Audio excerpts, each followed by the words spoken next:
I'm dressed like this because I just came from a virtual Sheriff's Academy graduation. And I obviously told these new graduates that they're coming into their law enforcement career at a truly historic time in the middle of a worldwide pandemic and civil unrest that we haven't seen for probably decades in this country here and really literally around the world. I reminded each one of them that when they put on that badge, that they're responsible for, protecting everybody in this community. And I talked to them about the courage that takes. But I think more importantly than the courage, it really takes compassion. And that's what I tried to express to these new deputies. I think we all have a vested interest as we look around the demonstrations, the peaceful demonstrations we've seen in our communities, region-wide and really around the country. We all have a vested interest in how we make change in this county and how we come together and listen to each other and make that change.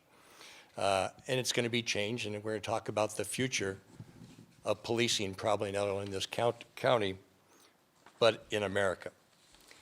When I look at the peaceful protests that I've seen growing around the county, it makes me really proud, and I'm sure that our fellow San Diegans feel that same pride.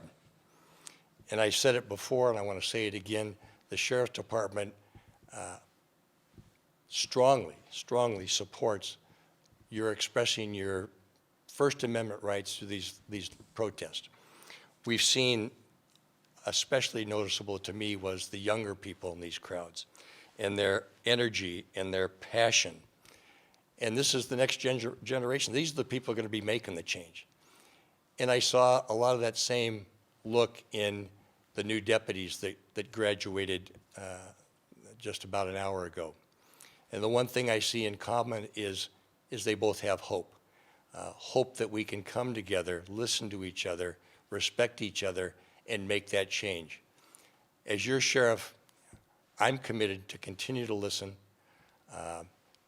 committed to making those changes, because I know that change is here.